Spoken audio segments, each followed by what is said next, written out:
Դավիթ Խուդացյան, համեցեք պարոն Խուդացյան։ Շնորհակալ եմ, մեծարգո վարչապետ, հարգելի գործընկերներ, ձեր քննարկմանն եմ ներկայացնում Երևանի քաղաքապետին լիազորություն վերապահելու մասին կառավարության որոշման նախագիծը, որով առաջարկվում է Երևանի քաղաքապետին ձեռք բերողի այն է DT Construction եւ DT Development փակ բաժնետիրական ընկերությունների հետ կնքելու կենտրոն վարչական շրջանի Նորագյուղ թաղամասի Իսակով եւ Մոնթե Մելքոնյան պողոտաների տրանսպորտային հանգույցով Պասկևիչի բլուր աշխարհագրական անվանումով տարածքով եւ Պասկևիչի բլուրից դեպի հարավ, դեպի Հրազդանի կիրճ, ուրեմն գտնվող տարածքում սեփականության օտարման ընթացքում պետության եւ ձեռքբերողի իրավունքները, պարտականությունները եւ պատասխանատվությունները սահմանող պայմանագիր կնքել, պարոն վարչապետ, առաջարկում եմ նախագծի հետ կապված, արդեն բուն ծրագրի հետ կապված մանրամասները ներկայացնի Երևանի քաղաքապետ Տիգրան Ավինյանը։ Համեցեք պարոն։ Շնորհակալ եմ, պարոն վարչապետ, հարգելի գործընկերներ, խոսքը գնում է Նորագյուղ թաղամասի եւ հարակից տարածքների 83.9 հեկտար տարածքի մասին եւ այս ծրագրով մենք էական քաղաքաշինական խնդիր ենք լուծում Երևան քաղաքի համար։ Այս 83.9 հեկտարների վրա մենք ունենում ենք էական ծավալի կանաչապատ տարածքներ, մենք ունենում ենք մոտավորապես 2-ից 2.5 միլիոն քառակուսիմետր կառուցապատում, շուրջ 155 շենք, 65,000 բնակչի համար։ Եվ այս հատվածը կարելի ասել էականորեն ենթադրվում է, որ բեռնաթափելու է մեր փոքր կենտրոնը։ Ինչ է տալու, ինչ հնարավորություններ է տալիս այս ծրագրի իրականացումը, առաջին հերթին այն շուկայի պահանջարկը կառուցապատման ոլորտում, որը մենք ունենք, մենք կարելի ասել որոշակիորեն ուղղորդում ենք այն տրամաբանությամբ, որը որ հարկավոր է քաղաքին։ Իսկ այս պայծրությամբ քաղաքին հարկավոր է որոշակիորեն բեռնաթափել կենտրոնը եւ քաղաքին հարկավոր է լուծել Նորագյուղ թաղամասի խնդիրը։ Դեռևս 2023 թվականին Նորագյուղ թաղամասում մի հանդիպման ժամանակ բնակիչների հետ կարելի ասել իրենցից եղավ առաջարկ, որ իրականացվի ներդրումային ծրագիր, որը որ թույլ կտա իրենց ենթակառուցվածքային այդ բոլոր, այսինքն այնտեղ շատ բազմաթիվ հարցեր կան թաղամասում, գոյուղուց սկսած ճանապարհների նեղությունով ավարտած եւ ընդհանուր առմամբ բնակիչները հենց իրենք են առաջարկել նմանատիպ ծրագիր իրականացնել։ Նորագյուղ թաղամասի փոխարեն այս դաունթաուն թաղամասի ստեղծումը նորարարական նոր տեսակի թաղամաս է լինելու բարձրարկ շենքերով եւ հնարավորություն է տալու փոխհատուցել բնակիչներին իրենց բնակավայրերի շուկայական արժեքին գումարած նաեւ 30% չափաբաժնով եւ այս հատվածում մենք ստանալու ենք մի նոր գեղեցիկ թաղամաս, որի արդյունքում նաև Երևան քաղաքը կարողանալու է մի քանի կարևոր խնդիր լուծել։ Խնդիրներից մեկը Դալմայի այգիների անտառապատման ծրագիրն է։ Մոտավորապես 250 հեկտար անտառային տարածքներ դրան հարակից, այսինքն Նորագյուղ թաղամասի դիմացի մայթին, մենք ենթադրում ենք, որ այս ծրագրով գեներացված ֆինանսներով կարողանալու ենք իրականացնել։ Երևանյան լճի մաքրման աշխատանքները եւ ամբողջական ենթակառուցվածքների նորոգման աշխատանքները նույնպես ենթադրում ենք, որ այս ծրագրով կարողանալու ենք իրականացնել եւ իհարկե կարևոր հարցը, որը նշեցի, դա իհարկե փոքր կենտրոնի բեռնաթափումն է եւ այս ծրագիրը տարբեր ժամանակներ փորձեր են եղել իրականացնել դեռևս 20-րդ դարի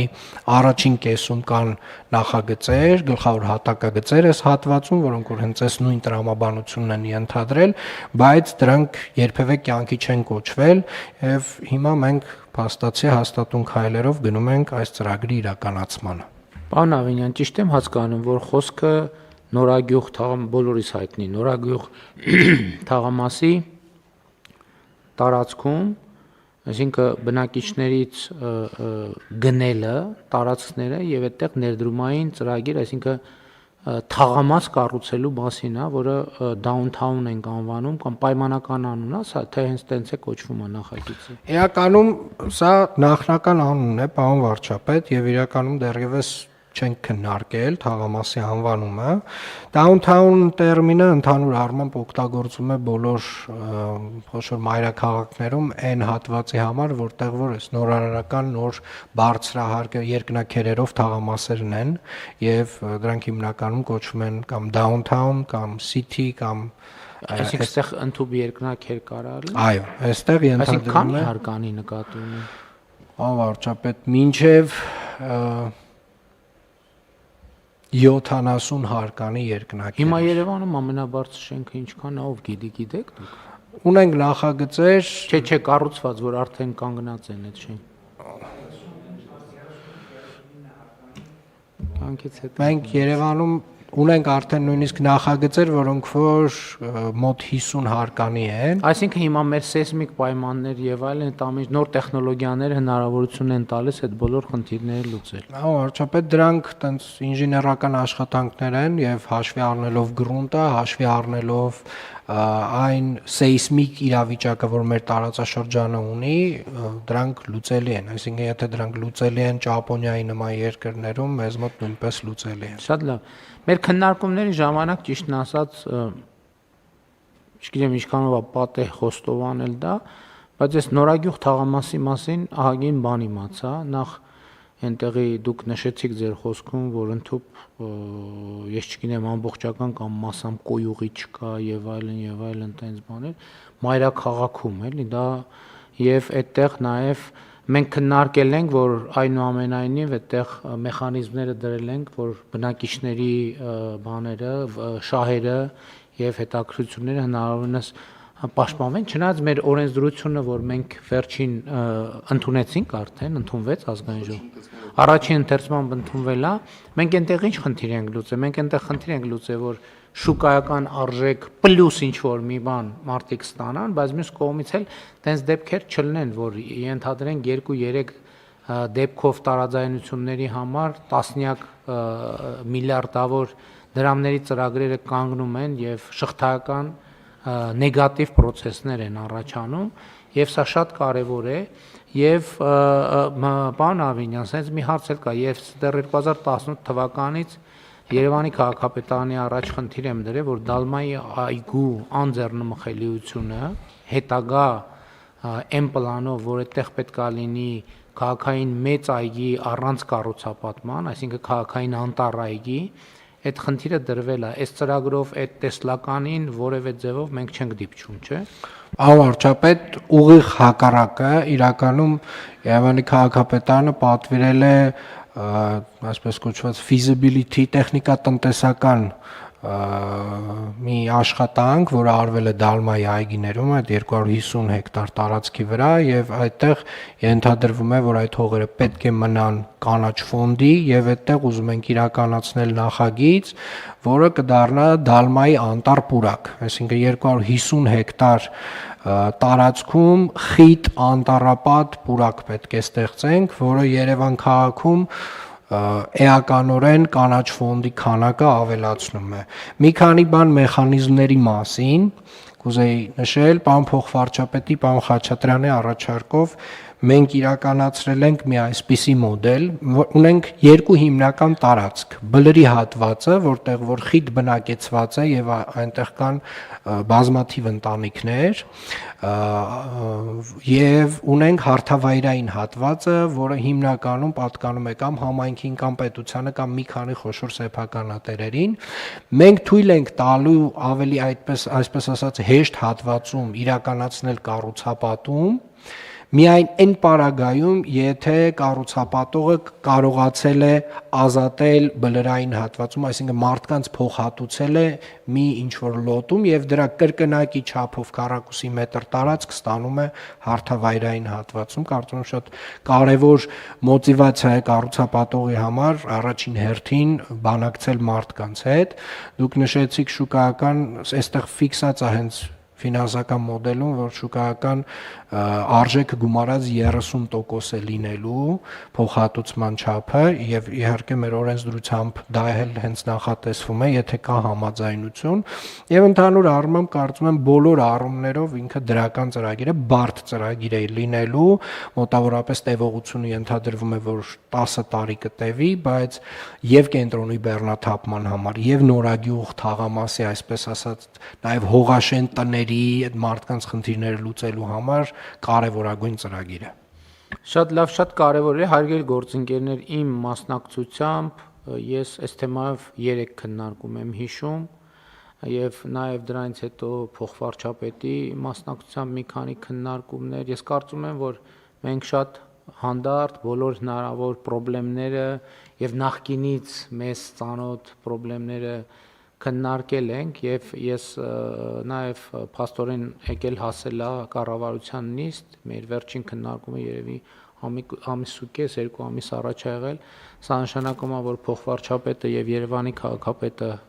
մանրամասն աշխատել են, որ եկել է հասել կառավարության նիստ, ինչ հետ կապված ուզում եմ իմ գոհունակությունը արտահայտեմ, որովհետեւ իսկապես այն տվյալները, որ թաղամասի մասին կան, ուղղակի թաղամասի ֆիզիկական ենթակառուցվածքների վիճակը շատ չմանրամասնեմ, հարիր չի եւ ինչքան հասկանում եմ, որ բնակիչների մոտ էլ է հասունացած, որ պետքա մի բան արվի, որովհետեւ դա 21-րդ դարի իրավիճակ չի։ Մենք ստեղ մի հատ նմանատիպ խնդիր, նմանատիպ չի, ունենք կոնդ թաղամասում, այստեղ նրբությունն է, որ պատմամշակութային հսկայական շերտ կա եւ պատմամշակութային այդ շերտի նկատմամբ առանձնահատուկ հոգատարություն եւ վերաբերմունք է պետք։ Ես հույս ունեմ, որ այդ թեմայով մենք առաջիկայում կունենանք ինչ-որ բան եւ նաեւ պարոն Ավինյան, երկու հարց մենք նախորդիվ ընդունեցինք ծրագիր, որը վերաբերվում էր կասկադի հետնամասի, այդ ծրագիրը նորմալ գնում է,